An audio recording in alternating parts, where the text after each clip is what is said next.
you can remove anyone who's being overly ridiculous.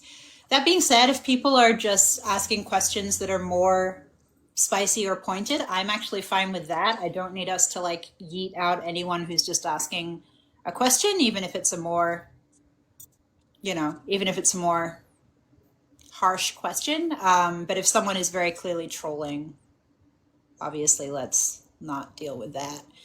All right, what did you say? Click your name. How do we do this? Okay. Add moderator. Haha. Okay, you are the moderator, lady. Yay.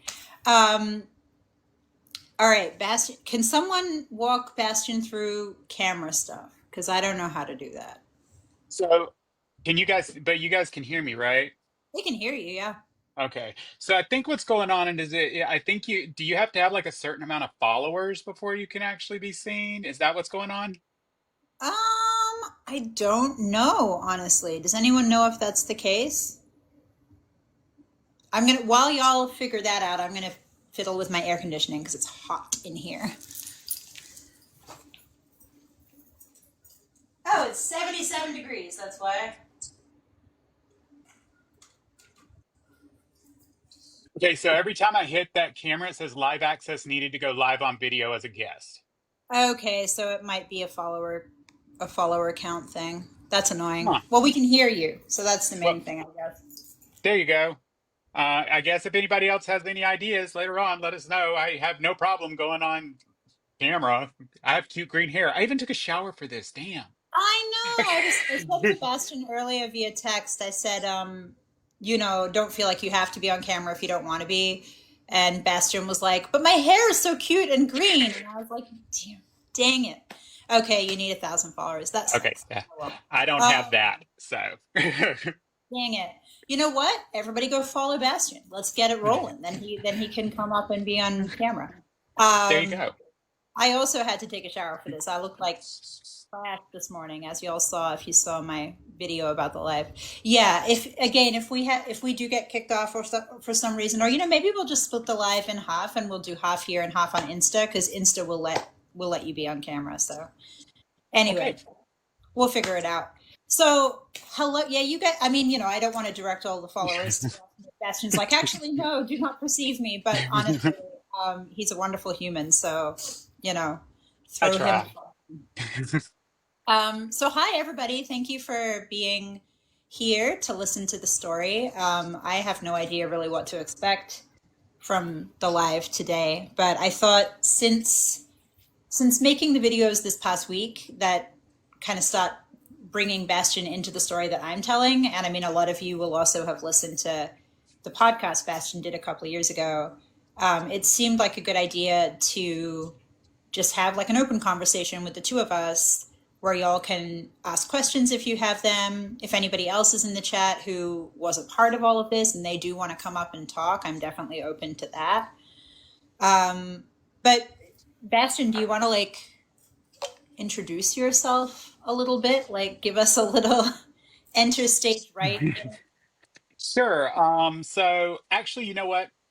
The Bastion name has like a really in live conversation, I guess we'll go with bitter because that's my name's My Bitter Symphony on TikTok. So we'll go with that. Perfect. But Perfect. so I guess to introduce myself, I'm 43 years old. Right now I live in Austin.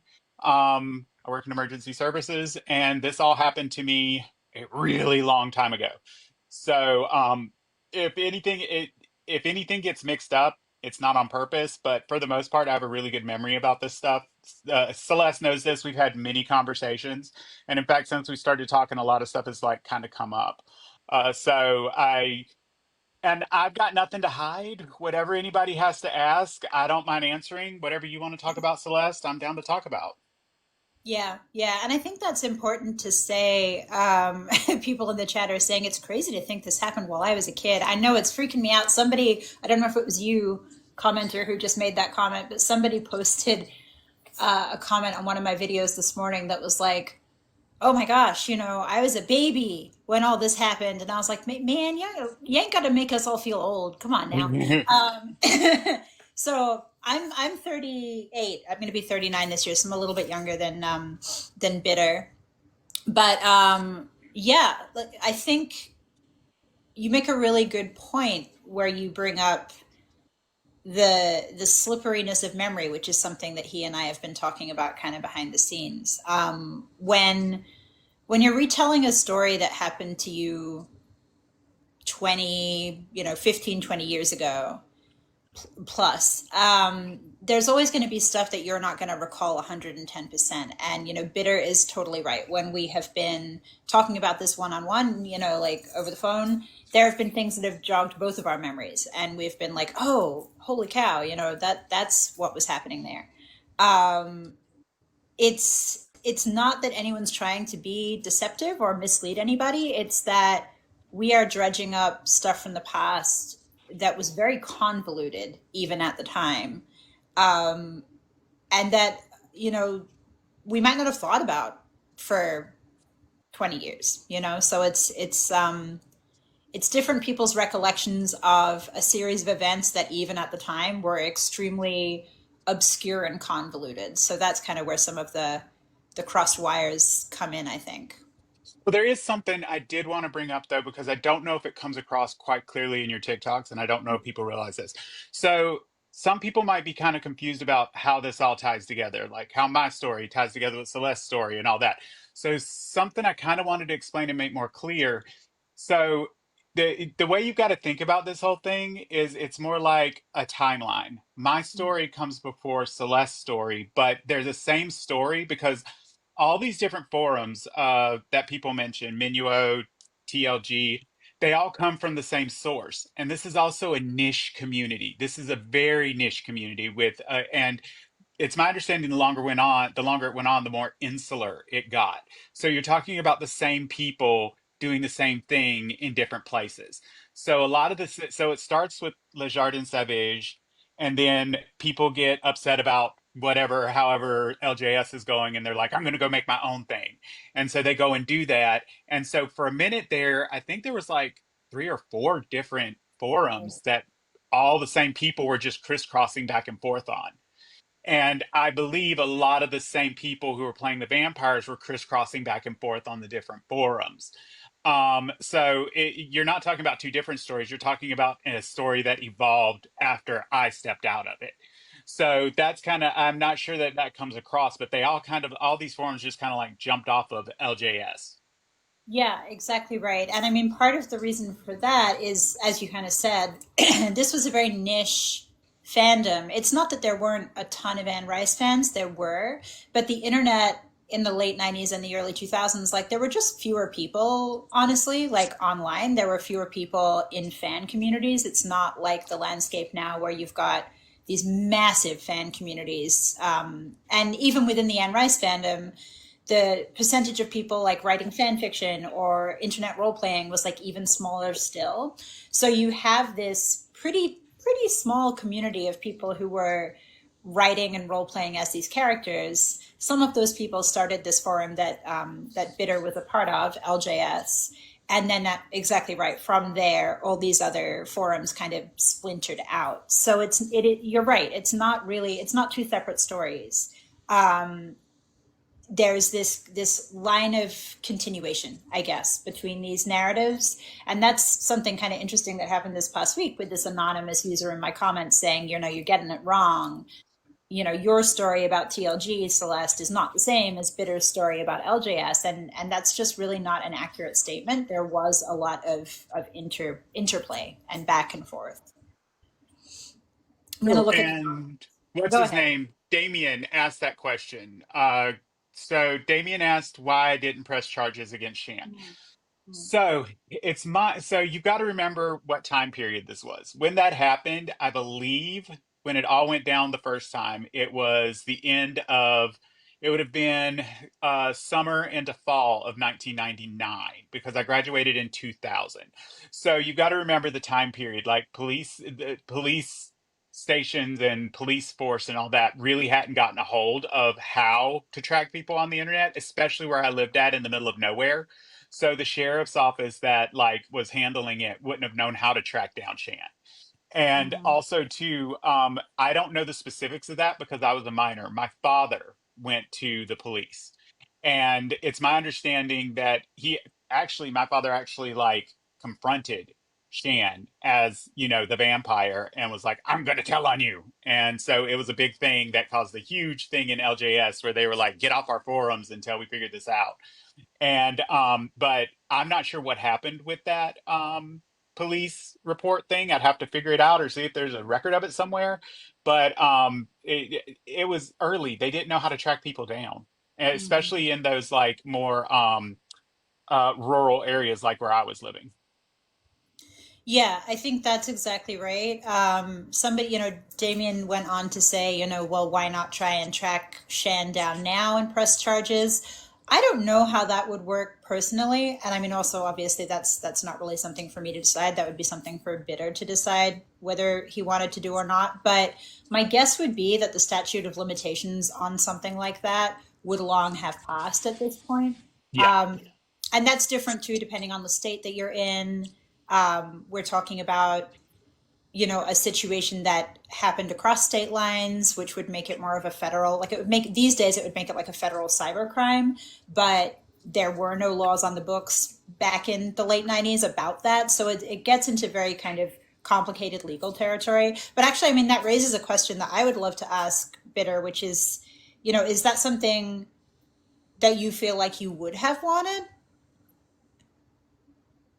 At the time when it happened, I don't think so because like the way the whole thing so I was so enmeshed in this whole thing, and like I explained to people, therapists, friends, everybody, is that at the time, like I believed that, Shan was Dennis the vampire and that he was in love with me and all of that. I believed.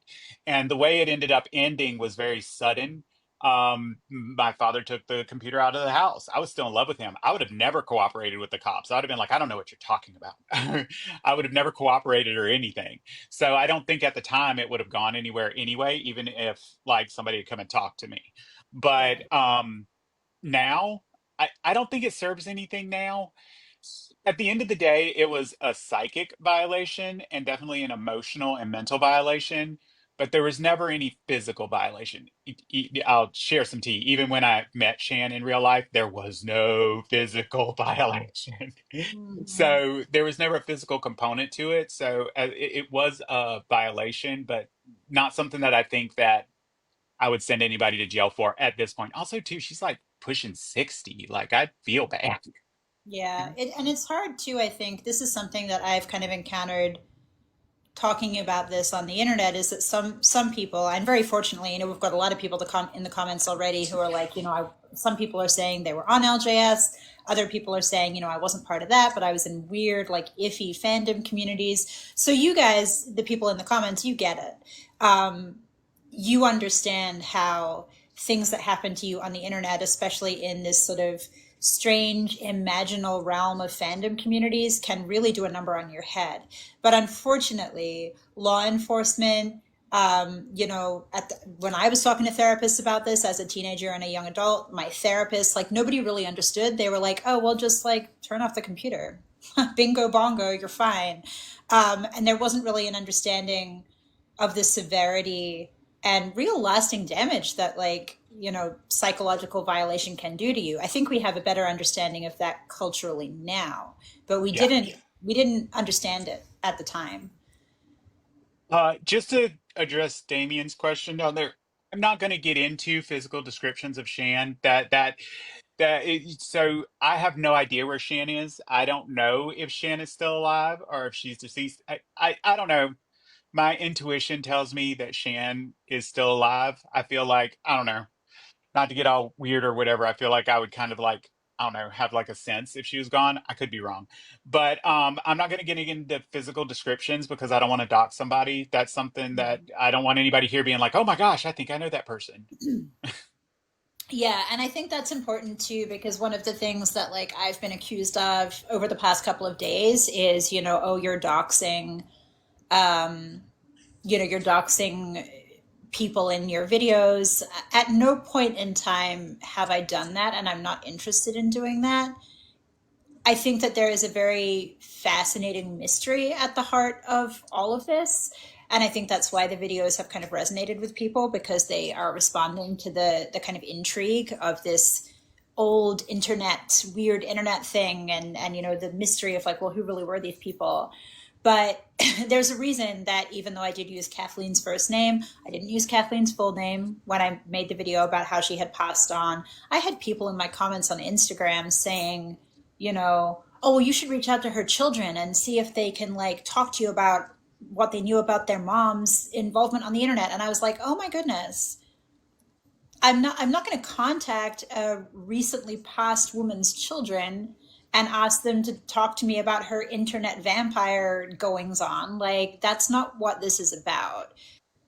For me anyway. I'm sure that there are people out there who were involved at the time, not bitter, but I'm sure there are people who want that, who would like to, you know, hunt people down and show up on their doorstep or whatever. That's not what it's about for me. I'm really more interested in examining the phenomena, in kind of working through what it meant to me, what the psychological impact was for people like Bitter and myself, what the psychological profile was of the people who did this in the first place. Like, that's where my interest comes in, and it's really not about like getting out a pitchfork. As far as what Shannon was, I guess, like personality wise or whatever, like it's pretty much what you would expect. Like Shannon was it, like I will say, like Shan, like very much her life was on the computer, which was the same for a lot of us at that time. So so that that was how she lived. That was how a lot of us lived at that time. Our life was on the internet. That was how she lived. That was how a lot of us lived at that time. Our life was on the internet. Reality sucked, so we found our place and space on the internet. And so she was very much the same. Like that's where she was social. That's where she did all her social stuff as Dennis. And I can't blame her. I'm not going to get into personal stuff about her life or anything because again we're not here to dox or anything, but I mean she wasn't that different from anybody else at that point in time. She was living her life in the cyberspace and finding her own like fantasy. Mm-hmm. Yeah, which, I think you make a good point there too, which is that that was not dissimilar to how Bitter or I found ourselves on the internet at the time. You have things going on in your normal everyday life that are not great. And, I mean, I'm not going to speak for Bitter, but like in my case, I was dealing with a lot of not great stuff at home. And, my father had passed when I was 12, and I was dealing with like very complicated grief that I didn't have any support for. I had other bad stuff going on. And the internet was an escape. It was a way to feel connected because I felt very disconnected from people in my real life. It was a way to be in a world that felt exciting and like there were like infinite possibilities, which is not something that I felt in my normal life at all. And I think that that's probably exactly what led people like Shan to do the things that she did. The difference is that I was never, you know, talking to minors and pretending to be a immortal vampire. I was just showing up pretty much as myself. Or in the occasions where I was in role playing communities, I was, it was all very above board that it was a role playing community. I think it's very much like we talked about the other night, like that metaphor I gave you the other night when we were talking. Like it's very much the best way that I can describe it is it's like being a kid and you believe in Santa Claus. It's the magic of waking up on Christmas morning and finding Christmas presents under the Christmas tree and believing that a man in a red suit came down your chimney and put them there. Like we were doing the same thing. We were believing in our own version of Santa Claus and we believed in it and it was magical. And like we've discussed, like I mean, there's some like mourning that comes along with the fact that you don't experience that magic anymore. Mm-hmm. Mm-hmm. Yeah, 100%. It it's a very, I think that's maybe the most devastating part of going through something like this, is that you do have to go through a grieving process where because you've lost something intangible that made you feel like life was bigger or deeper or more mysterious. And you know, the Santa Claus analogy is actually perfect. Like I'm sure everyone in the chat remembers what it felt like when you found out that Santa wasn't real. Your parents told you, or whatever, or some kid on the playground at school told you, and like it's a gut punch. And then you have to go through a process of like integrating that new reality of like, oh man, you know, I thought this cool magical thing was happening, and now I know that it's not. And it was truly pretty devastating, you know? It's, yeah, I mean, you kind of like lose that. So just to kind of pivot a bit, because talking on how everything was kind of like connected and all that. So you and I talked and we actually found, some of the way back machine stuff. And I kind of went down a rabbit hole on that. And while I was looking, if you look, all the stuff connected to Minuo stopped after 2005. Mm-hmm. So it poofed away after 2005. And going off the timeline that I saw from your stuff, that's around the time that TLG started to get like really big, right? Mm-hmm. So again, niche community, I still believe that Shan was involved with TLG. I don't know how much or how much, but I believe she was there.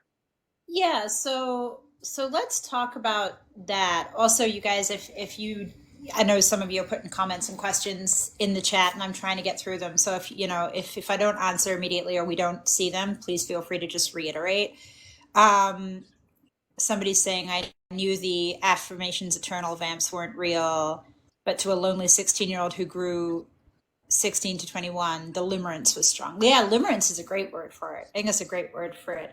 And that's interesting too, because I think some, you know, for many people, many people did participate in these forums in LJS, in TLG, and they didn't believe at any point, you know, even though for TLG especially, there was a real, a real like, insistence that you do believe. I think that was a little bit more absent on LJS, but on TLG they were really like hardlined. You have to believe in this. If you don't believe in this, you know you're a terrible person. You're a weed. You know they had flowers and weeds was their little like assignations for us. But the timeline thing, Minuo. So Minuo is the role playing website that the anonymous person in my comments the other day who kept saying, don't talk about Shan, don't talk about Shan. The anonymous commenter said, you have it all wrong. Shan was never a part of TLG. She was never a moderator on there. She did found her own role playing site when she was kicked off LJS ultimately, but the site that she founded was Minuo, which was like we're saying, there's like so many of these splinter forums. Um, and you know, Bastien and I were talking about that and trying to do the math and figure it out. It was a weird assertion for this anonymous person to make because just because Shan may have been responsible for Minuo, that doesn't mean that she wasn't also a part of TLG. Like you can be part of more than one forum. Most of us were. I mean, I know Elle's in the chat. Elle can probably speak to this, and the other person who said they were on LJS. I personally was on Minuo. I was on LJS. I was on TLG. I think I was briefly on Affirmations Eternal. I was on all the forums. You know, it's very weird to insist that just because someone was part of one forum, they weren't part of another.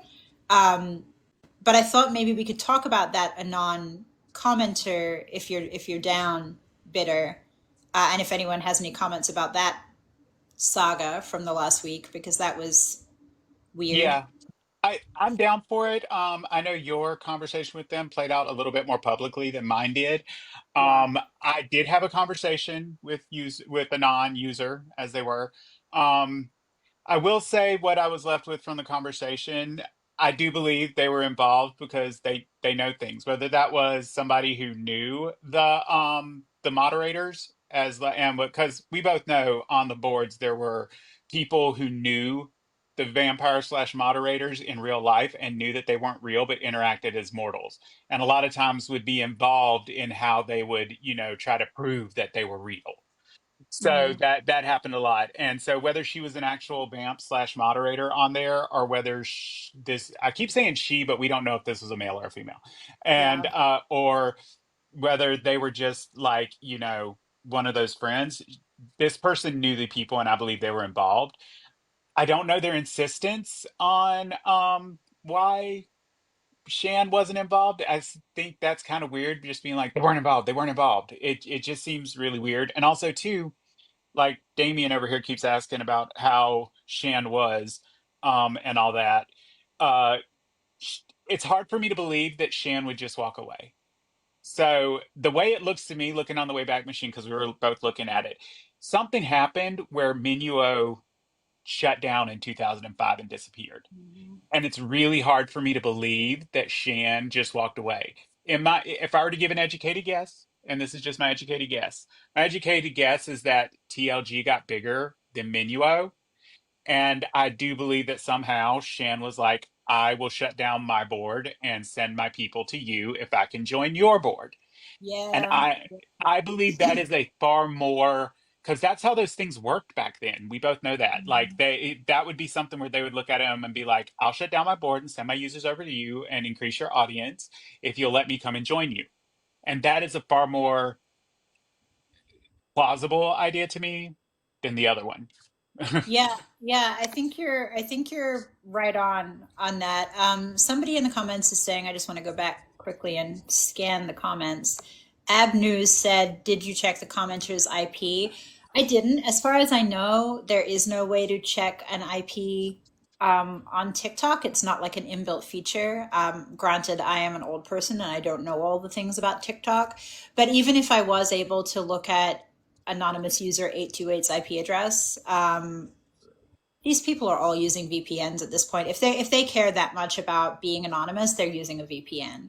The people who tried to hack into my live journal yesterday, which interestingly, several other people who were part of TLG also had their live journals attempted to be hacked on the same day. So either there was some widespread live journal hack attempt that happened to a ton of different accounts, unrelated to cult stuff, or it was targeted to those of us who were part of that.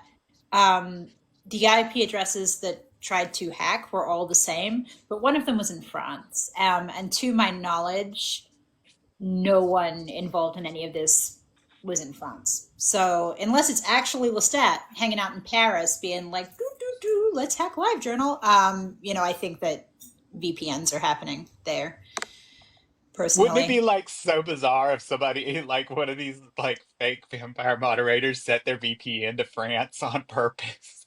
Oh my goodness. I mean, hold on. I don't want to, I'm not going to derail, but somebody in the comments just said Eugenia Cooney just passed away. I don't know if that's true or not, and that's not Oh, so related to this live. sad. But if that is true, it's really, really sad. That's really sad. That's For those of you who don't know, Eugenia has been an internet personality and a YouTuber and a TikToker more recently for many, many, many, many years. And she's obviously been struggling with a lot of things. So if that's Damien says she didn't. Okay, so we just have someone in the chat saying stuff to say stuff. Okay, well, I don't know. Well, if she did, that's really sad. And if she didn't, I don't know why people are saying things in the chat. But that is also, moment of silence for somebody in the public eye who was really suffering, if that is the case. But we are going to move on with the live, though. So Damien's asking you what happened in private message with Anonymous 828. Obviously you don't have to answer that question if you're not comfortable, but Um, I'm not going to get into super specifics because I'm going to respect the fact that this person is taking pains to, they're taking pains to like remain anonymous. So I'm not going to get too specific. What I will say though is that I did, and Celeste knows this too. I told them if you were a moderator and if you were a moderator and you were a vampire on there, you hold responsibility for some of this because you guys were allowing this stuff to go on. I understand you're like, oh, this person was crazy, but you allowed it to go on. You knew it was happening and you didn't stop it. So therefore, you hold some responsibility there. And I will say that they took responsibility for it. They were like, I don't have an excuse for that. I don't think that they are. I don't think you can correct me if you feel differently, Celeste. I don't think they're purposely trying to, I don't think they're trying to be mean or anything no. like that. I don't think they're purposely being like, villainous. If they're, I don't think they're purposely trying to be villainous. I think they have information that they're scared to share because they don't want their own identity for whatever reason to be shared. But they weren't mean, they weren't nasty to me or anything like that. Yeah, and I mean, I agree with you, and I will say, they weren't mean to me either in our private conversation, or I think in the comments. I do think they came in very hot in my comments for reasons that I still don't really understand. Um, and that's my biggest beef with that person. I think, when you go through something like we all went through, and when I say we all, I don't just mean me and Bitter, I mean the other people in the comments who were also like part of these groups, especially those of us who kind of got really really deep in. It erodes your ability to trust a little bit, and I have a lot of, I really don't want to call it PTSD because I think that's not accurate for me, but I do have a lot of psychological baggage for the stuff that I ultimately went through with these people. And there was a lot of sock puppet accounts and anon accounts and anonymous commenters on live journals saying awful things or implying they knew stuff when they really didn't know anything, or telling lies or manipulating. And it's all of that behavior that for me made me disinclined to just totally trust this anonymous user. It's very possible that this anonymous user has been telling the truth to the best of their knowledge and ability, but they still remain the only person who has come to me during all of this and refused to give any kind of identifying information.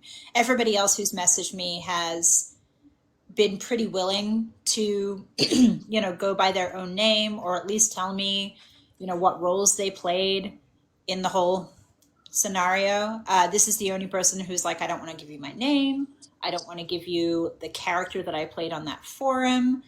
I'm not going to tell you anything about myself, but I'm going to expect you to believe everything I'm saying. And that's a hard sell for me personally.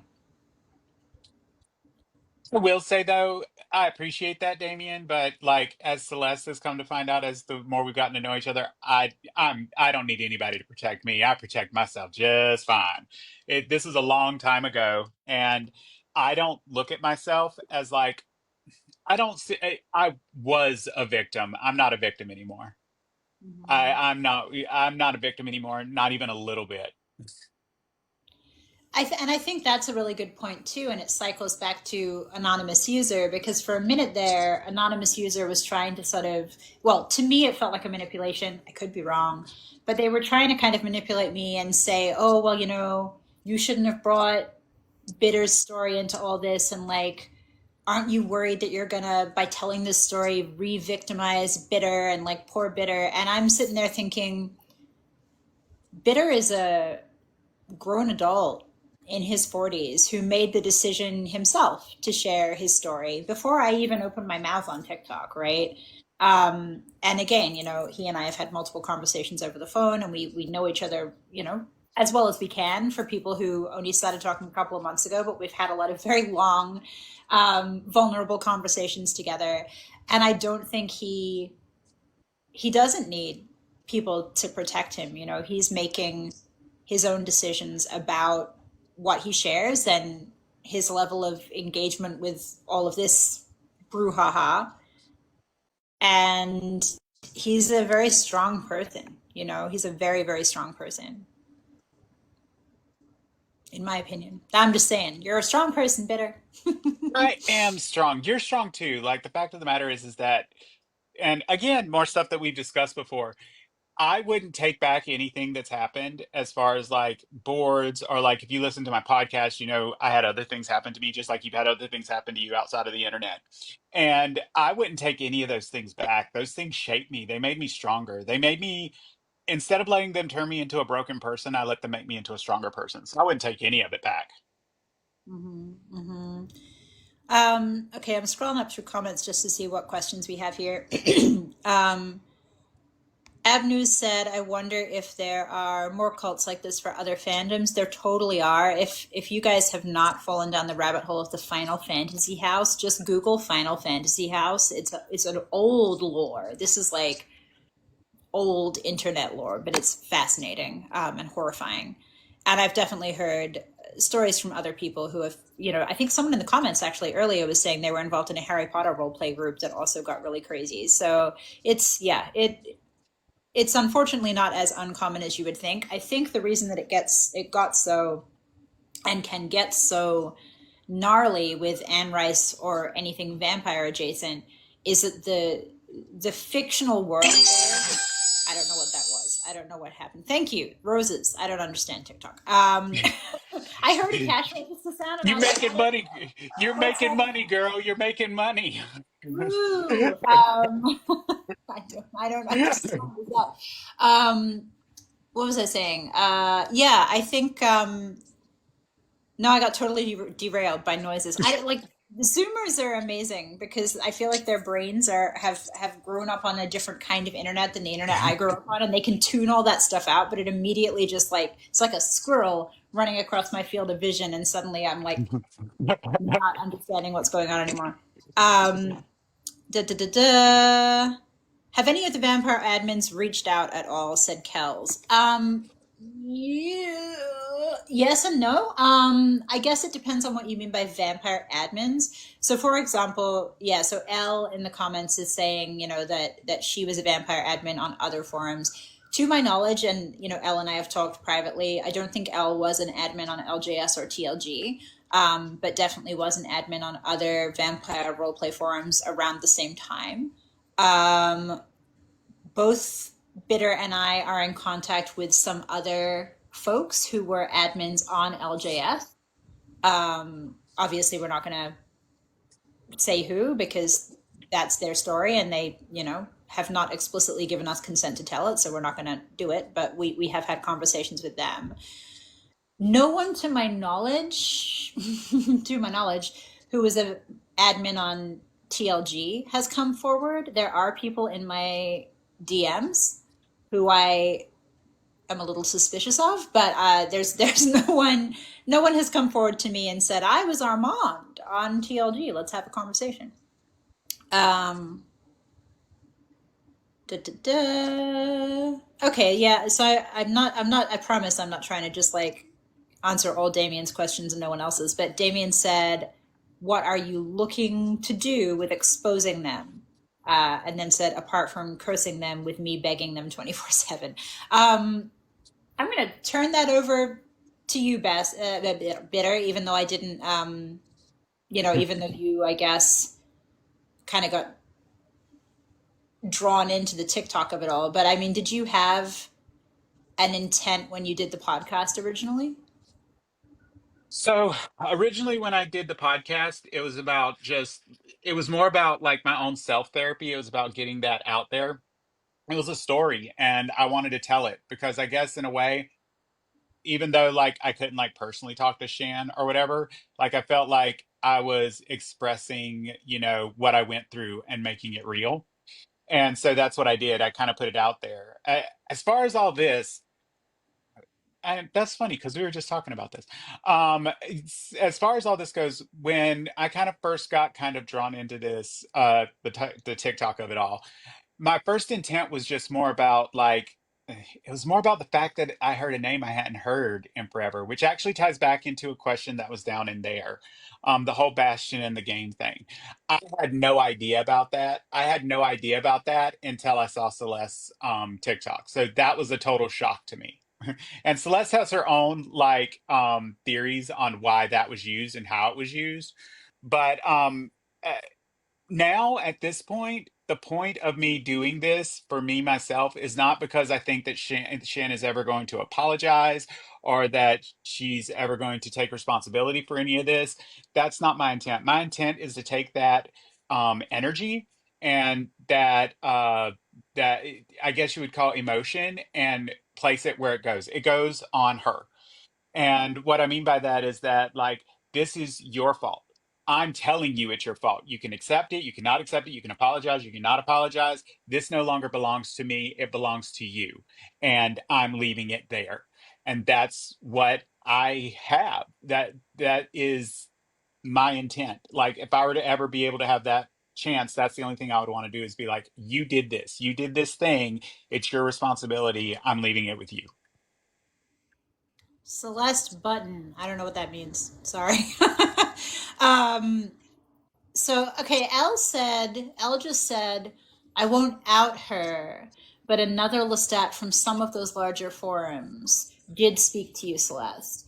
Um, no one has come forward to me aside from UL, and said I was Lestat on XYZ forums. So if you're saying what I think you're saying, then it would appear that you're implying that anonymous user 828 was Lestat on one of those forums, which answers a question for me, and was a theory that I had at one point. So that's interesting. But maybe that's not. Woo! I'm dropping my.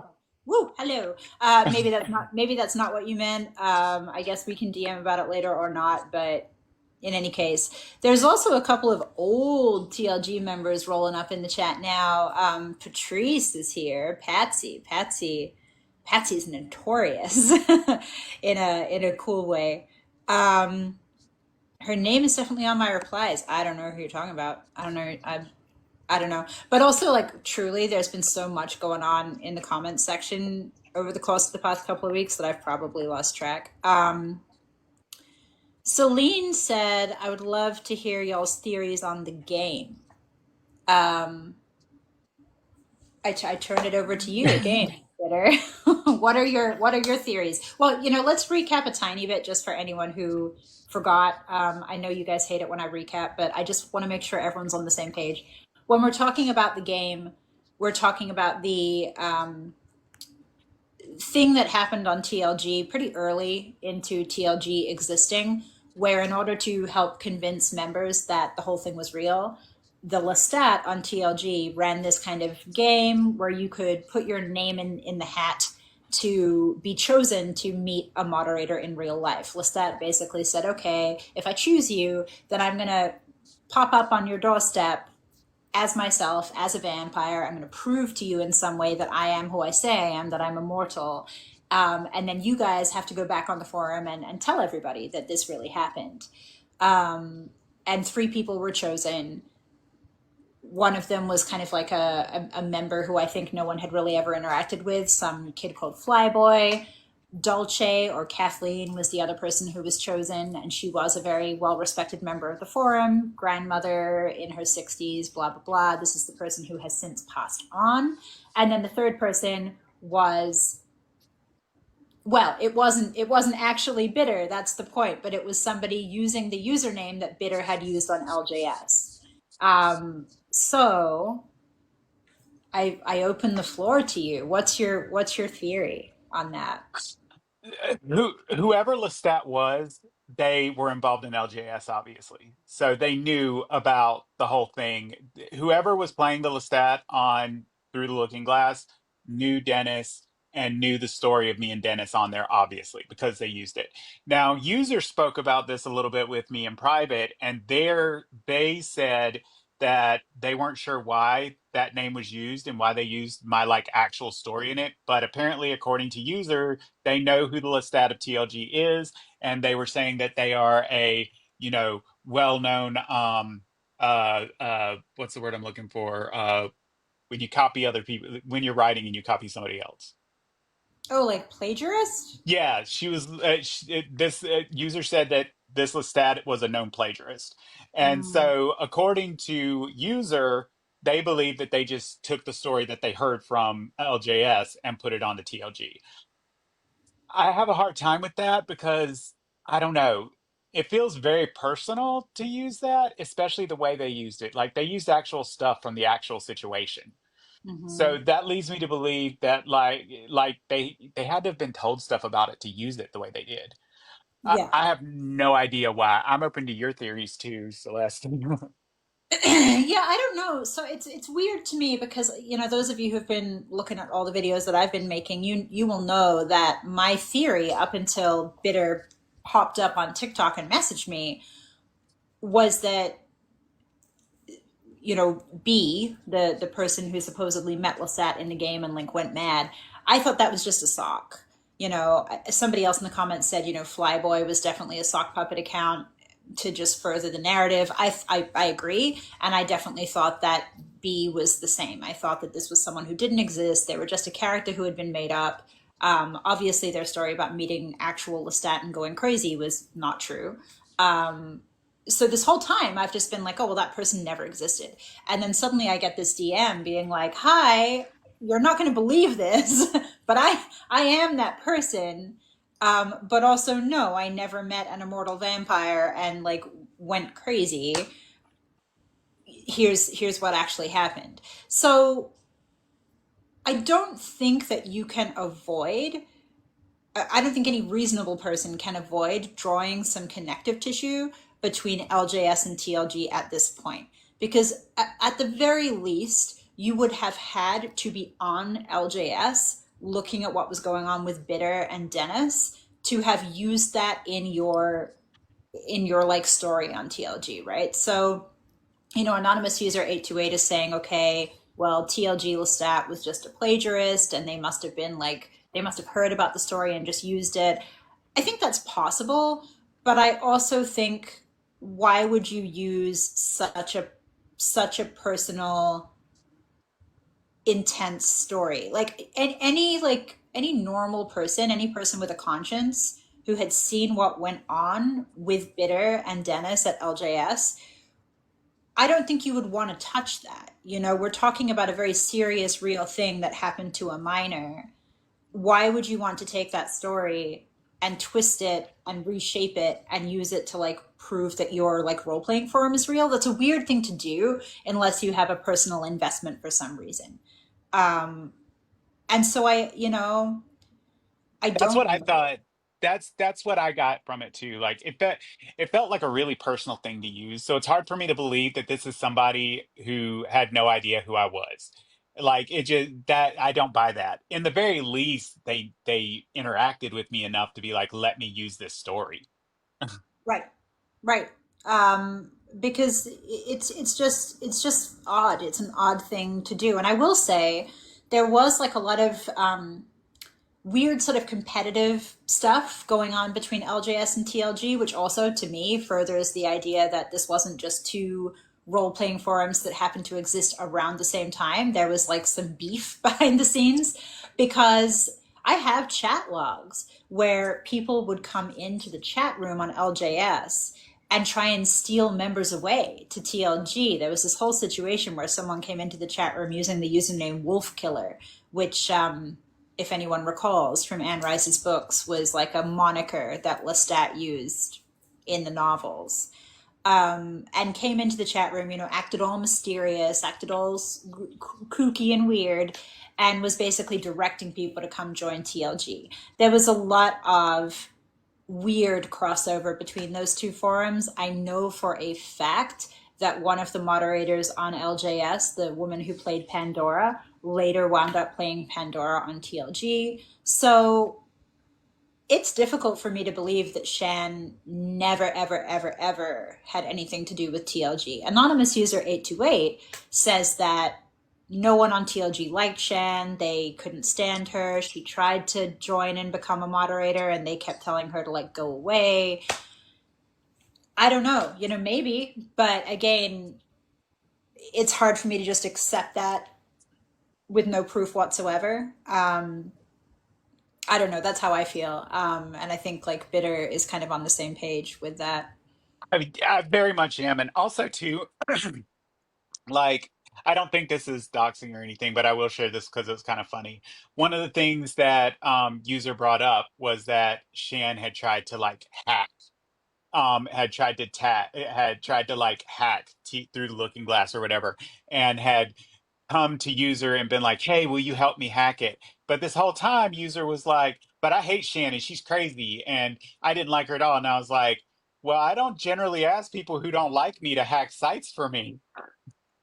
So like your That made me. interaction with, yeah, Oh my y- God. you had to have like had more of an interaction with them that Shan felt safe enough to be like, hey, would you possibly hack a site for me?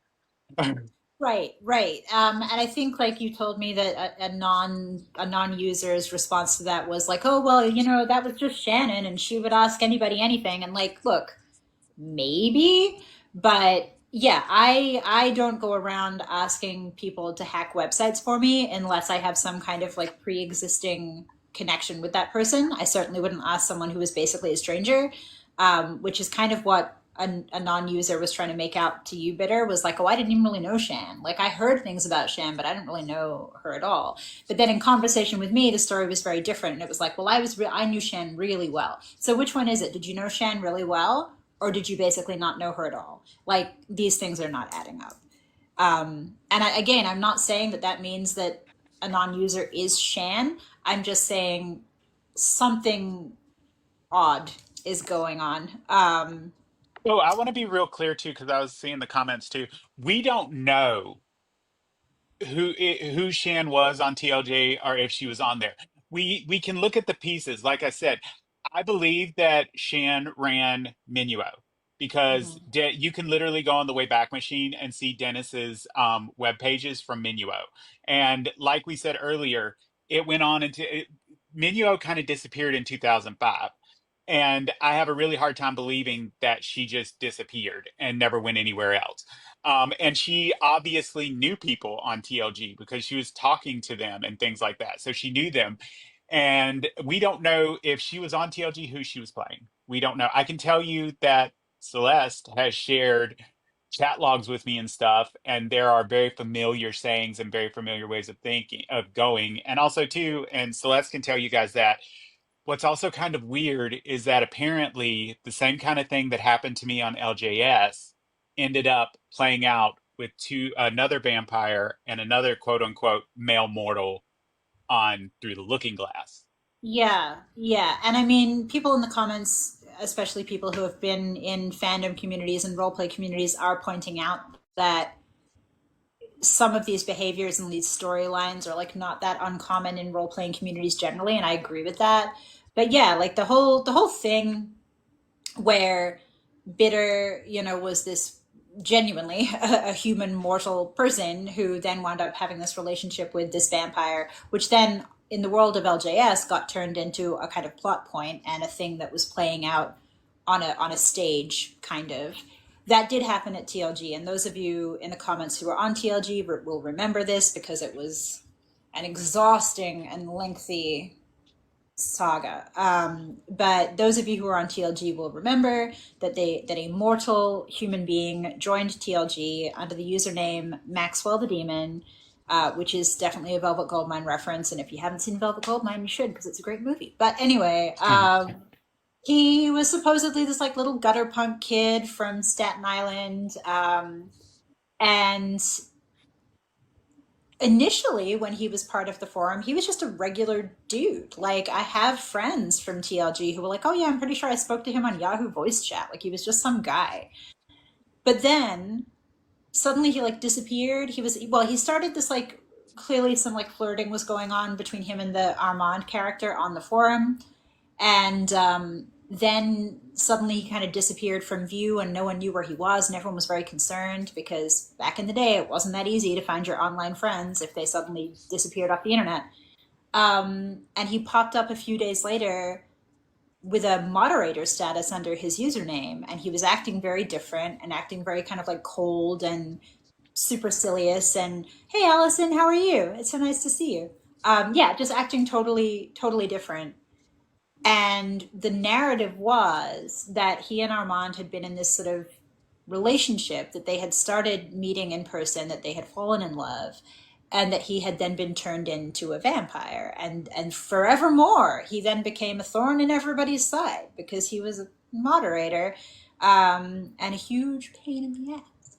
But fortunately, Bitter never became a huge pain in the ass because Bitter's not a terrible person. But you know, that narrative of like the mortal member on the forum starts a relationship with one of the vampires and then is turned into a vampire, and then that all plays out. That very much mirrors the situation with Bitter on LJS, which is kind of interesting. Now, to kind of like build on that, because I don't think it's come on to any of your TikTok. So the reason why that's so weird is because during my time on LJS, Dennis and I off of the boards because LJS was way more like strict about what you were allowed to do with mortals on the boards. So in private and with other vamp moderators and their like significant others, we were playing out this like whole thing where I was getting turned into a vampire and I was Dennis's child and lover. And so what's weird is that that kind of happened again. And the other weird part is that it's almost like it's like they were looking for like actual dudes on the boards to victimize because they wanted to actually be with dudes. And that seems kind of what might have happened with the Maxwell guy. Well, and the crazy part, the crazy part, and I like there's so many good questions in the comments. We'll get there, but I just want to springboard off this real quick because I haven't really gotten around to talking about it yet in my videos, and it is banana.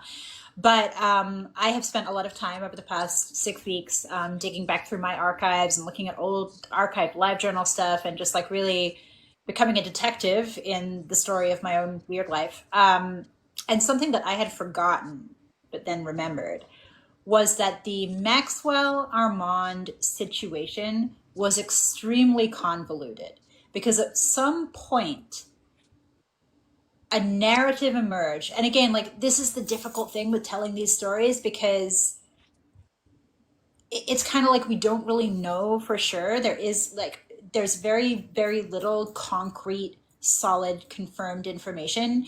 But at some point, the narrative became that Maxwell, Maxwell the demon, mortal who then became a vampire, was not a dude at any point. That he actually had been played by a woman, um, and that Armand, the vampire moderator, was also not clearly a male immortal vampire, but was also a woman. However, neither one of them was aware that the other was not a dude. So they were talking online, in these assumed roles. Armand obviously, no, I mean, anyone with a little bit of skepticism is going to assume that maybe Armand's not a vampire, but I think, many people still thought, well, maybe it's a dude though. Um, Armand's player totally believed that Maxwell was a guy and that they were having this online relationship where they got to be the big, powerful, scary vampire. But like this teenage boy that they were talking to was definitely a teenage boy, right? But actually, they were both women in their 30s. And allegedly, when this like came out, um, because they'd been having an online relationship for however the heck long. When this came out, they then had to figure out how they were going to spin that story because this had now become such a cornerstone of TLG as a forum, as a phenomena, that they couldn't, if they had a big public, meltdown breakup, the rest of us were going to know that it was all fake. And I think that they were very invested in having that be a place that they could control. So all of these sub narratives emerged to try and explain this. This person appeared on the forums using the username life will end in 5. Here we go. We have detected inactivity during your life. Wait, no, hang on. That's fine. Come on. There's people Okay. watching us. No, we're good. Okay, that was just them being like, your life's been going on for a period of time, and we want to make sure you're still here. Um, yeah, so this user emerged on TLG under the username Psyche, calling herself Julianne. And Julianne was saying that she was or had been, and this is going to intersect, Damien, with your questions about the SANG community. Julianne claimed to be this woman who had been living in New York and who had at one point been the real life girlfriend of Maxwell. And she thought, Because we talked about this because New York models and goth rock stars from the early 2000s have nothing better to do than get on vampire forums and interact with fake vampires. it's just like, and this is why when people are like, are you're gonna dox people because people are gonna find out who all these people are. I'm like, you would have to. I go back and read these live journal posts from the past and I don't understand what's going on. And I was there, like you would have, like, holy cow. Anyway, this woman was like, oh yeah, I dated Maxwell and we were in a relationship. And I remember when he met Armand and they started their relationship and then he became a vampire. And so she's telling us with her whole chest, like, no, I'm a real person. I'm I'm a regular lady who works as a model and a photographer and da da da da da, you know. And then she starts telling her whole story about how she knew that the Anne Rice vampires were real even before she started this relationship with Maxwell, because she had met Lestat when she was 16 years old in New Orleans and started a relationship with him, and he had given her vampire blood. And then she had been a halfling, and her stomach stopped working, and da da da da da. And it just got so convoluted, unbelievably convoluted. But this is how it intersects with the sanguinarian community. I'm Sorta. sorry, I'm yapping, but it's just like the lore is so dense, so wild. Yes, And then you like think Julianne. about it. You think about it and you're like, okay, wait a minute, I believe this for a minute, and this is so fucking insane. I know that's the crazy part, like to look back on, because I'm like, why on earth did I believe any of this? But you know, I think you want to believe, you want there to be something more. At this point, also, I had been part of the whole thing for years. I'm sure it was the same for you, Bitter, where you know Yeah. you trust these people because you're talking to them every day. But yeah, so it intersects with the sanguinarian community. If you don't know what sanguinarians are, they are like the real vampire community. It's a very big, expansive community. I don't even want to get into it, but they are sometimes energy vampires. Sometimes they do consume blood. Anyway, Julianne was apparently part of this New York sanguinarian community. And I do believe this to be true. Whoever Julianne really was, I do believe that she really was part of the sanguinarian community, because there was a period of time where TLG started a spin off website called myfangbook.com, or like it also went by getfanged.com. And we, like the TLG members, all got to be like kind of prototype, we testers, we got to test out the site. But then it became its whole own thing, and primarily the people on that site were sanguinarians. They were members of the real vampire sanguinarian community. And that was toward the end of the TLG that I knew. That was like 2010, 2011. Everything was winding down. Yep. Athena's like, I remember Get Fanged. And it didn't last for very long. I don't think Get Fanged was around for that long. But that confirmed for me that somebody behind the scenes on TLG legitimately was part of the sanguinarian community.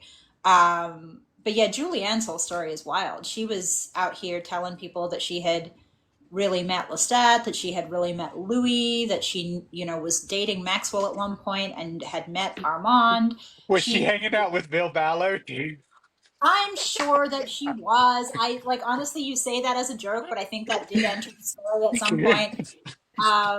Oh my goodness. And the funny thing about that, and again, this is something that I will eventually talk about in my videos, but I haven't really touched on yet. But her whole narrative was that she had received vampire blood, and she was, you know, forever changed and like chronically ill because of it, and da da da da da da.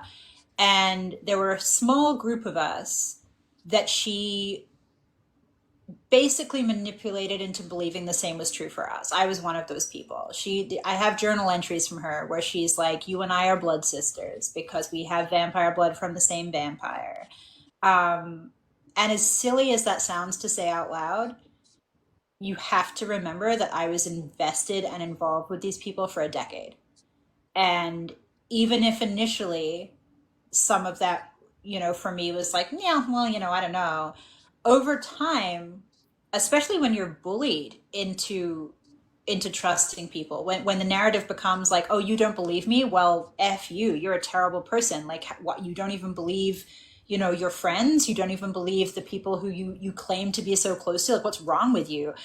That's where the cult dynamic comes in too, because it was never an option to not believe for some of us. Maybe for some of you it was. Maybe some of you were able to engage with all of that in a very lighthearted way, but for a lot of us, it wasn't an option.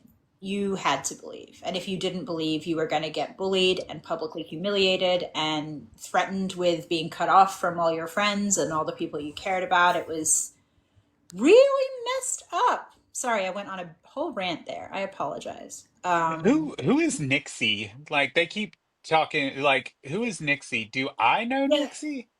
I don't know if you do. Nixie's welcome to. I remember the username, and I think Nixie was. a TLG member and possibly an LJS member because the username is really familiar to me. Ah. I don't think it's someone that I ever met in person or anything like that. Um, Yeah, the username is familiar to me too. mhm. Melanie Noir said, I hope you see this. I have two questions for you. I've listened to all your videos. I never got where you got banned. I'll talk about that in a second. I want to make sure that Bitter has time to also talk about things because this was really more showcasing Bitter. Oh, feel free to tell um, your band story too. I like that story. it was a great story. Yeah, there's a lot of questions here, and I'll get there. I'll get there. Elle says I'm on the fringes of the sanguinarian community. Yeah, there's a lot of crossover. There's a lot of crossover in those communities. Da, da, da, da. I have heard about Michelle Belanger. I can't remember how Michelle pronounces their name, but yeah, I'm aware of Michelle. Um, I'm aware of Father Sebastian. I've met Sebastian a couple times. I think we might still be mutuals on Instagram, actually. I can't remember. That's another whole nother kettle of fish.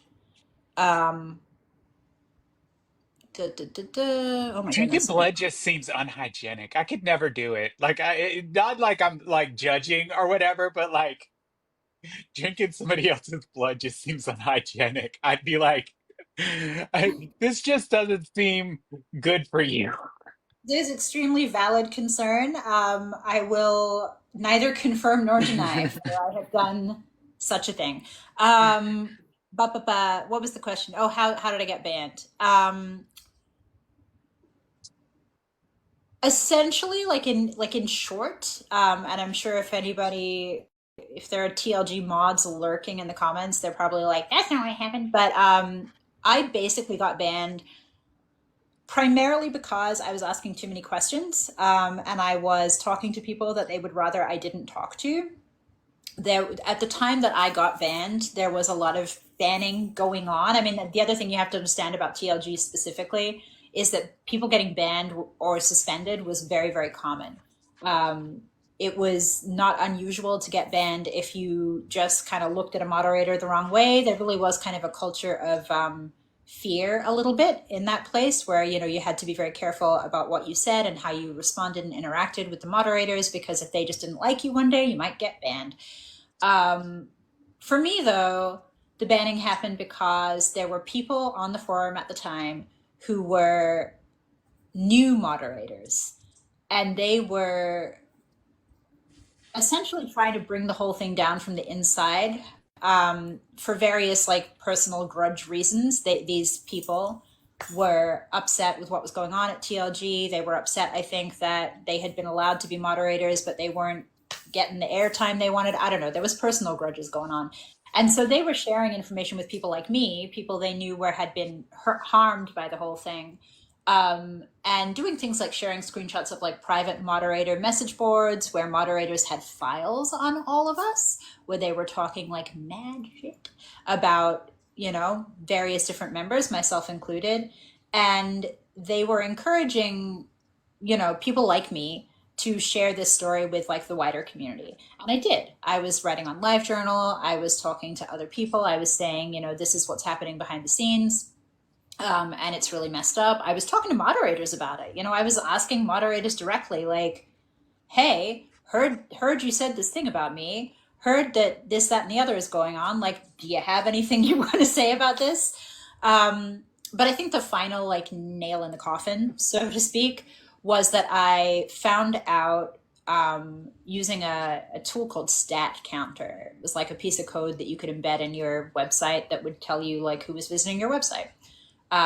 Wasn't hacking. It was a very normal piece of code, but I used that piece of code to get the IP address for the person who was playing Lestat and the person who was playing Armand, and I matched that to the IP address of Julianne.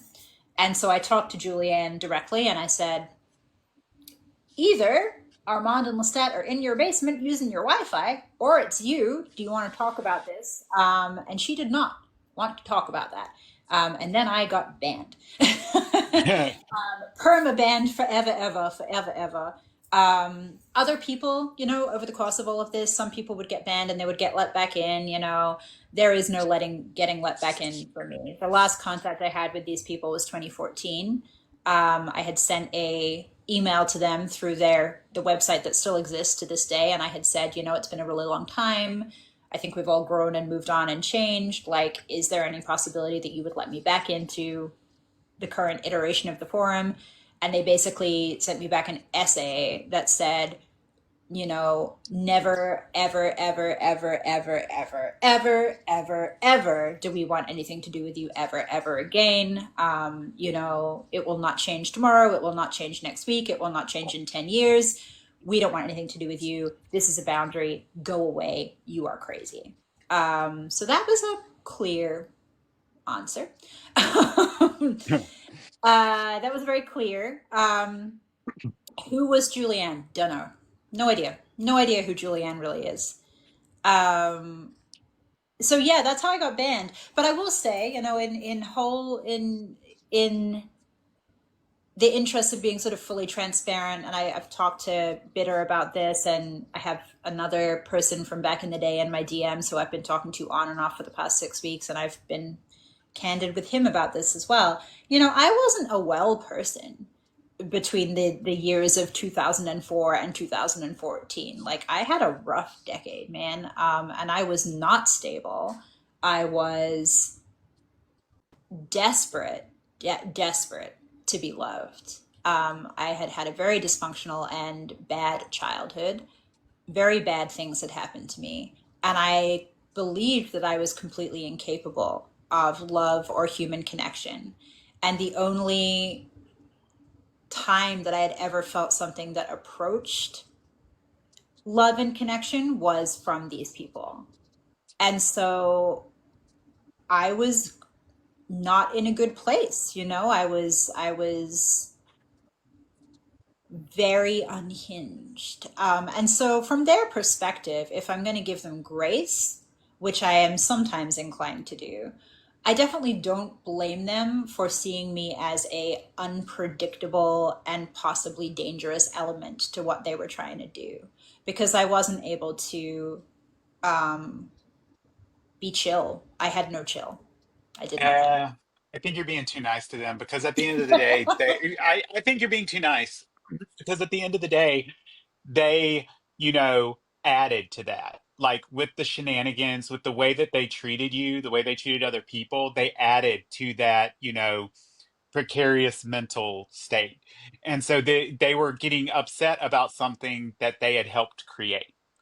And Hmm. that's not fair to you because like I don't think so. And also too I think it's really, for lack of a better term, fucked up that these people like kind of like created this environment of suspicion and, paranoia and all this other kind of stuff, and then they punished you because you bought into it. Like Yeah. that it's not cool. And also too, like I said, they participated in your mental state. They were helping to create that. So not in a way they were like blaming you for what they had created. Yeah, yeah. And I think you are correct about that. I was actually reading a chat log last night. I was going through my old live journal because since somebody tried to hack it, I was like, what's in here? I don't remember. And I was scrolling through. It's a lot of me talking about like working a retail job and like hating my mom. But there was something in there where it was a chat log where I had been dragged into a private chat room, which happened a lot in TLG chat. You would be sometimes just like hooked and yoinked into a kind of private room if a moderator wanted to scold you or whatever. And it's this very interesting chat log where Lestat had like yoinked me into this private room and was basically like, "Are you good?" But like there was no context. He was just like, "Are you good?" And I was like, "I I think so. What is this about?" And he basically just like rips me a new one for like 5 minutes, but at no point explains what's going on. Like I clearly am so confused in this log. I'm like, what is this about? And he's just like, can you handle being here? Can you tolerate it? Like, are you good with this? And I was like, I can you explain where this is coming from? I don't understand. And at one point, I'm like, does this have to do with XYZ? And he's like, no, it doesn't have to do with that. And I'm like, well, what does it have to do with? Because I don't understand your question. And he basically just, humiliates me for 5 minutes, doesn't answer any of my questions, and then just like boots me back into the public chat room. So anyone who was in the public chat at that time, they see Lestat come into the chat room. They see him yank me into this private room. They can't see this conversation that's happened between us. And then they see him booting me back into public chat. Whenever that would happen in the TLG chat room, everyone knew something was up, something was going on that was not great.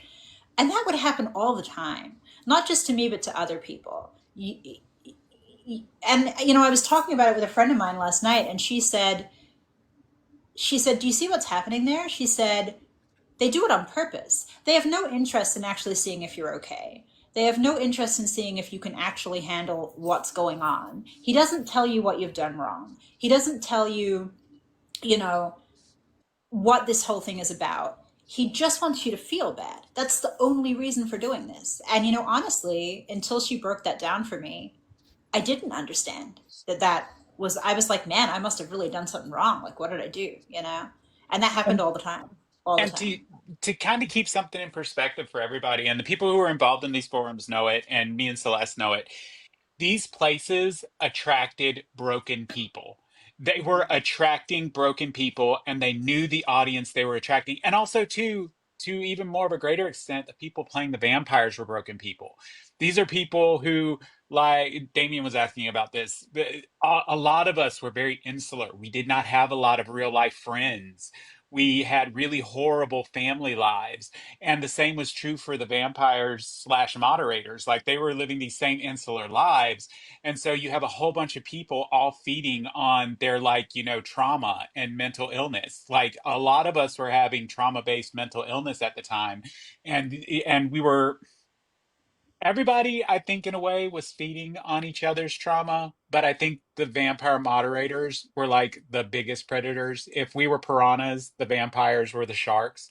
And they really, most of them, and I'm coming to discover this the more we talk to other people, most of them had even less of a life than the mortals that were on the boards. Their entire lives was monitoring these messages they were getting on the boards, Mm. interacting with people, making people love them because they had so little love in their life. The only love they were getting was the love that they could cultivate through gaslighting and manipulation on these boards. Yeah, which is really sad, honestly. And it's sad to think that in a sense, I think you just explained this so beautifully, Bitter, but it is sad to think in a way that we were all kind of in the same boat. We were all hurting. We were all probably struggling in different aspects of our lives. Um, but there was just no way to find a common ground. It was all this like layers of grooming and manipulation, and someone in the comments said power play 100%. I want to quickly talk about something that came up in the comments because it's a really good point, but not something I noticed at the time, to be honest. But Nixie Nat said some vamps got weirdly exclusionary when they found out some mortals were black, and I think that's 100% true. And I'm not here to say why that was. I actually, I don't know. We don't know who the moderators were at this point, conclusively, but that is definitely a thing that happened, 100%. And Patrice, if she's still here, might be able to speak to that a little bit too, because I think that's something that she noticed at the time. Rose said they were good at targeting and isolating people with specific mental health issues. Also, definitely true. Definitely true. Let's see. Vamp Mord, Nixie Nat says the Vamp mods were also big on humiliating mortals for fun. Oh my gosh, absolutely. I don't know if this happened on LJS as much, Bitter, and maybe you can speak to that, but at TLG, like Maxwell was notorious for it. Sometimes in the chat, he would just be on one for whatever reason, and it would be like, "Who's the member that we're going to pick on today? Let's just on purpose and for literally no reason make some random person the public spectacle." And very unfortunately, a lot of other members, myself included sometimes, and I'm not proud of it, but we would just jump on and we would participate. It would become this like public feeding frenzy where whoever was the target on a given day was just made fun of, mocked, humiliated. I mean, it happened to me. I also unfortunately did participate in doing that to other members because you were made to believe that if you weren't on the chopping block, it was kind of like, oh, thank God I'm not in the chopping block. But it was also a way to, you know, ingratiate yourself to these people that had a lot of power. And again, that's why I say in my videos that it was a cult, because that's a cult dynamic. That is Well, 100% what that L is. LJS, luckily, the person running LJS was really big. The original idea behind LJS was not the manipulation and stuff seems to have like evolved. The original idea behind LJS was that everybody was supposed to be in on the joke, that these weren't Mhm. actually the vampires. And also, too, like there were rules in place, from my understanding on LJS, that they were not supposed to have personal relationships with the people who are quote unquote the mortals. So that was a big thing over on LJS.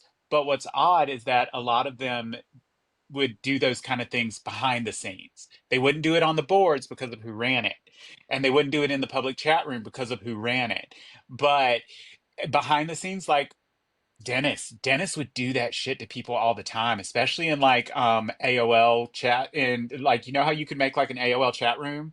Like Dennis Yeah. would do like AOL chat rooms and have like certain people come in. And we wouldn't talk about it because the person who ran LJS would have been pissed off. And but we would have like AOL chat rooms, and Dennis would do that. And I would also remember some of the other vampires who would be involved. David would kind of be like that too. And so they would kind of do those things behind the scenes, which again goes back to all of it ties together. It evolved. The people who Yeah. wanted to do that got off of LJS and went and made their own boards where they could do it. 100%, because you are right. The person who ran LJS, and again, we're not going to say who that was, although that's to people who are in the know, that's pretty much common knowledge at this point, but we're not going to say anyone's name. But the person who ran LJS um, really had a strong sense of what was going to be okay on the board and what was not. And it was just a much tighter ship in general in that way. Now, that's not to say that bad things didn't still happen on LJS, as Bitter has pointed out.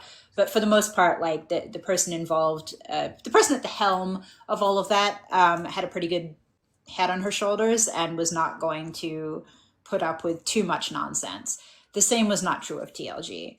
And this is part of the reason that Bitter and I have speculated that maybe there was some Shan involvement in TLG, because Shan very clearly did want to play those games, and did want to do those things and behave that way. And there are some startling similarities to the way that Shan slash Dennis behaved when Bitter was around to the things that then happened on TLG to me. So it's a tough one. Somebody said, da, da, da, da, da, da. Okay, so Damien asked, given the stuff that we just brought up about black members and weird vampire stuff. Damien asked, how they were with LGBT people. LGBT stuff has always been really fine and dandy in the Anne Rice community generally, because her books are so gay. I don't think you can really be an Anne Rice fan if you're homophobic, because like, I mean, maybe you can. I'm not saying it's impossible, but like, that's some gay books, like if you're not down with LGBT stuff, it's unlikely you're gonna end up in the Anne Rice fandom. So that was still true on TLG, very, very much LGBT positive. In terms of the question of like trans members or trans stuff, I know personally several members from TLG who were trans, and that was never a problem for anybody. Everybody was very chill with that. I think the question of whether or not people would be role playing male characters as part of like the discovery of a trans identity, that definitely happens. I've seen that happen in other fandoms and other role play stuff. I have a very dear friend and writing partner who I met through the Hannibal fandom on Tumblr years and years and years ago. And when I met them, they were role playing as male characters in the Hannibal fandom, and they were identifying at the time as non-binary, but that was kind of a new awareness for them. And then subsequently, they have transitioned, and they are he him a dude. And I think he would say he credits that awareness and that ability to kind of like go on that journey partially with inhabiting male characters for so long through writing. So that does happen a lot. It's something I was supposed to write a book about years ago, and then I didn't. and then I didn't because I got distracted. But yeah, that's definitely a thing. One of the Um, things I noticed too back in my like experiences with this is like actually if the vampires thought that you were actually a male and that you were possibly gay, like you would get really popular really fast. Because just in my own experiences, and I can only speak about my own, like they would tend to like it would be a way of validating their existence to have like a gay guy be like, oh, I'm in love with one of the vampires. It would be a way of validating this persona they were creating. And also mhm. too, they were very like the the male audience on these boards was very limited. And the amount of times people would be like, oh, I'm a guy and I'm here, and then it would turn out that it was actually a woman pretending to be a guy, was like a lot. That's not to say there weren't any males on the boards, but there were very few, and the vampires were very into getting the attention of the few males who would show up on the boards.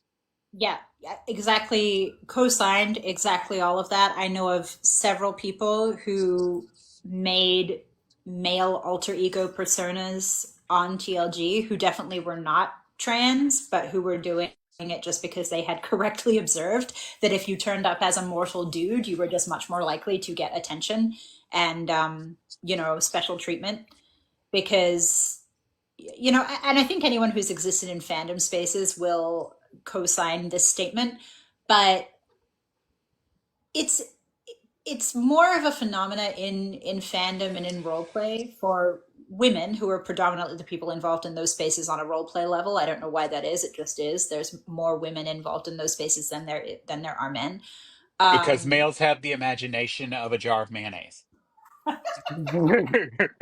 Shots fired. But I mean, yeah. So women and people on the kind of non-binary spectrum tend to be the people who gravitate to fandom roleplay. But usually, and again, it's a weird phenomena. But my whole life as an online role player, it's definitely been the case. Most of those people, most of those women writing in those spaces, do not want to write what we would call like heterosexual relationships. They want to write slash, which is male male relationships. I don't know why. I can't say that I have felt the same way. Like whenever I was involved in online role playing, like I wanted to write het, I didn't want to write slash, but it is uncommon to want to write heterosexual relationships for whatever reason. So, for that reason, whoever the women were behind the scenes who were playing these vampire characters in a fandom that's already very queer, because Anne Rice's source material is very queer, they didn't really want to have, like, these vampire moderators didn't really want to have in depth relationships with mortal women. They wanted the experience of, the thrill, I guess, of talking to like, oh my gosh, a real gay man, which I think also, and you brought this up to me on the phone once, Bitter. It does call into question how much of it was like, I don't think I can say this word on a TikTok live, but like fetishization. If we get banned, I'm sorry. But like Yeah. a that kind of behavior toward queer men. Um, I would love to hear your thoughts on that actually, because I know we've talked about it privately, but I think there was, yeah. Well, we actually had that conversation about like Shannon stuff. Like, also, too, most of these vampire moderators, I do not believe that most of the vampire moderators were trans. I don't think they were trans.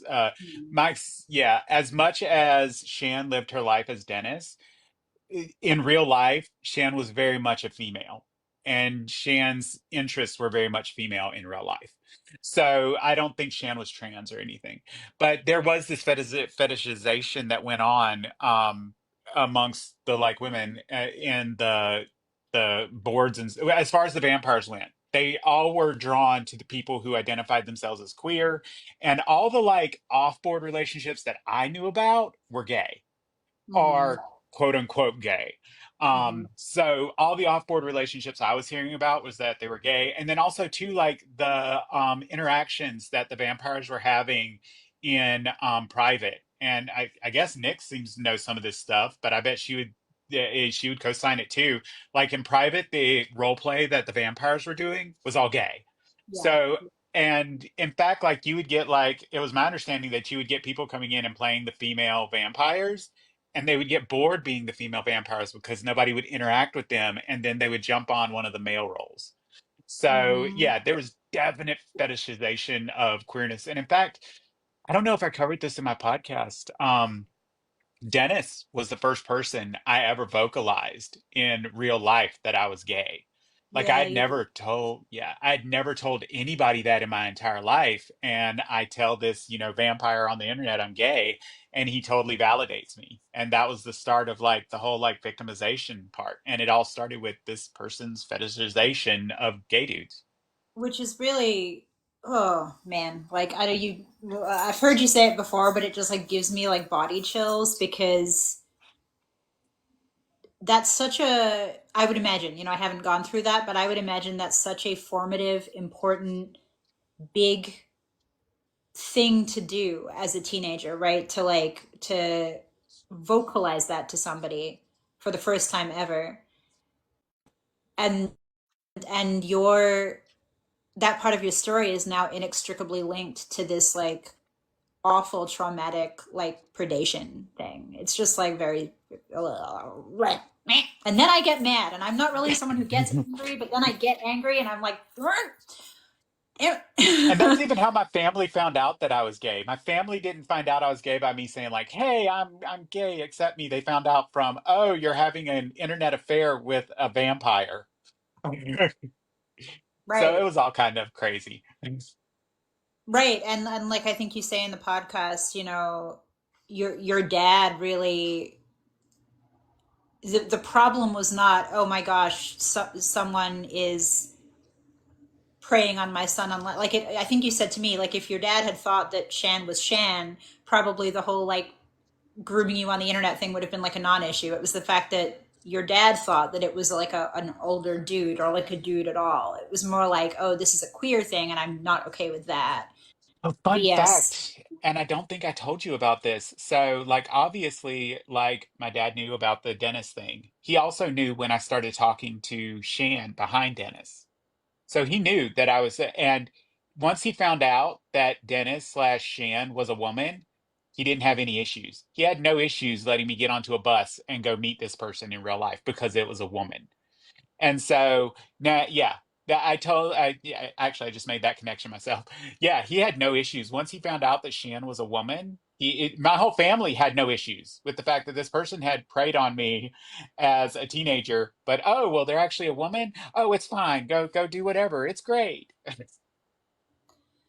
Just yeah, which is wild because at that point, like, I mean, I don't know if you had disclosed to your dad like how old Shan was, but the fact that, I mean, even if you didn't, the fact that your dad was like, "Oh, you want to get on a bus and go like live for an indeterminate amount of time with an internet stranger? She's a woman. That's fine." Like, red flag, big red flag. My goodness. I'm going to quickly go back to the comments for a second. Damien asked about the book that I said that I was writing. Yep, big reveal on the live for the 73 people here. I am writing a book um, about all of this. Primarily the stuff that happened to me. I'm not, including other people's stories unless they explicitly consent. But I do have an agent and I am writing a book. And there are other side projects that we will not disclose fully, but that might also be in the works with all of that. Um, da, da, da, da, da, da. Scrolling down.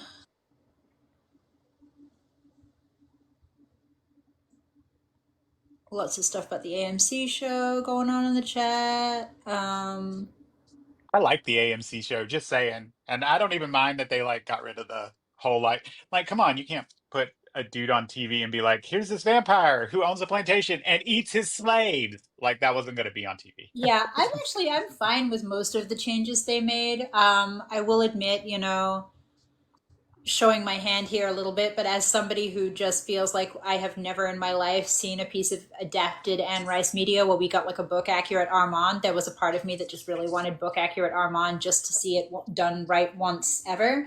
But that being said, I think that the actor that they did get to play the role like definitely embodies Armand in like every other conceivable way. Like it's extremely good casting. It's just not like visually book accurate, but I don't like it wound up not bothering me as much as I thought because I was just like, wow, this guy's nailing it in the creepy garbage department. um, Rose said, "Do you feel like Dennis was a safe space for you at the time?" Bitter. At the time, as a, more or less a child, it felt like a safe space. Like the imaginary was so much more appealing than the real. And you know that from your own experiences. That's why we were both there. Like I was willing to scrap and cling and grab anything that seemed more positive than my real life. And nothing Mm-hmm. in my real life, in my opinion, at that time was positive. I was dealing with, trauma from the past, trauma that was happening at the time. And and I felt so separated and alone for such a large part of my childhood that having this person look at me and say, "Oh, you know what? You're beautiful. You're handsome. I'm gonna go make you a GeoCities website." Like, yeah, having somebody do that, I was willing to go into it, and it was so foreign to actually be, told that I was amazing or that I was beautiful or that I was loved that I was willing to believe anything and everything they had to say, and I did. Mm-hmm.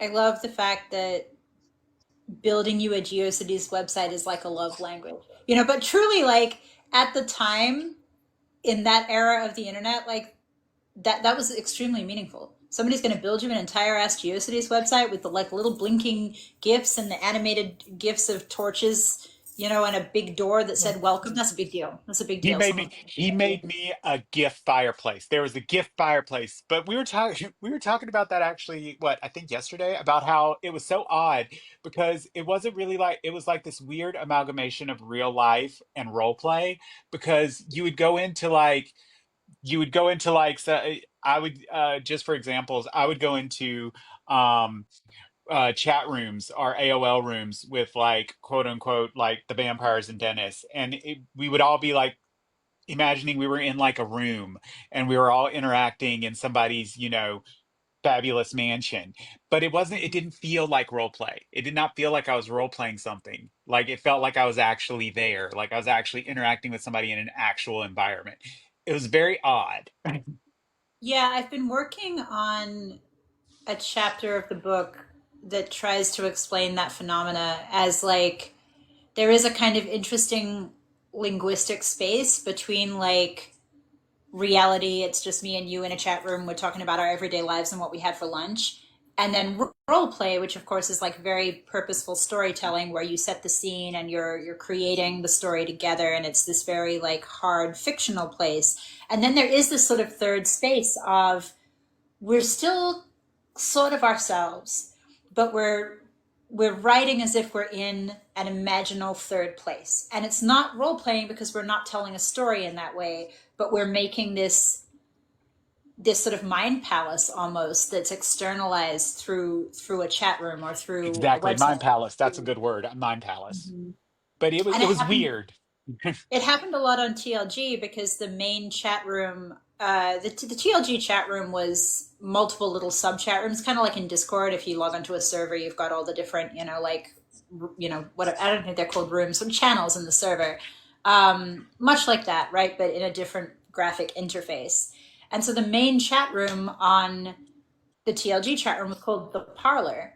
And straight up, the idea was that you stepped into the parlor and that's where you were. And so sometimes, even though you'd just be having a regular conversation, you might do a little action that was like, winks at Armand or, ruffles, Bitter's hair or whatever it is that you're doing. And you're still not really role playing. You're not writing a story together in that way. But in the world of the chat room, all of you are in the same place, even though you're on, in different parts of the world, different parts of the country, in your little like computer room, typing away on your computer in the neon glow. But in your own head, you are in a different place.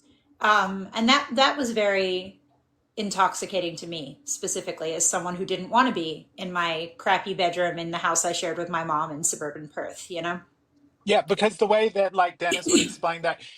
So when Dennis made that website, it wasn't, oh, I made you a website, look at it. It was, I've made you a house. This is your house. This is our home that I've created for us.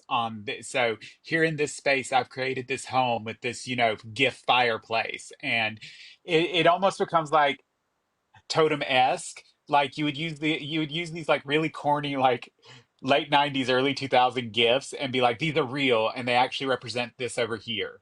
And so you create like this whole like we were saying a mind palace. Like you create this very intricate mind palace to the point that like you can get so involved in it that you really don't have a wall between your real life and that. It is real life. It's not role play, you're living. Mm-hmm. Yep. Yep. You've summed it up exactly. How are you feeling, Bitter? I am actually down to keep talking, but I do have to pee. So I was wondering how everybody would feel about taking a brief hiatus, depending on how Bitter feels, and then maybe as an experiment, moving over to Instagram just to see what audience we can capture over there. How are you? What's your night look like? How are you feeling about that? We've been talking for 2 hours. It's kind of a long time. So. I'm free and I got nothing better to do. And I like talking to you. We've talked for way longer. So All right. Well, if everyone's into it, oh, hello, Australian person. Where are you from in Australia? I'm from Perth. Perth. Everyone's always like, you don't sound like you're from Australia. Anyway, yeah. Well, if everyone's down, I know that some of you might only have TikTok accounts, and if that's the case, I apologize. But just as an experiment, let's take a kind of like 15-minute break. We can all go to the restroom.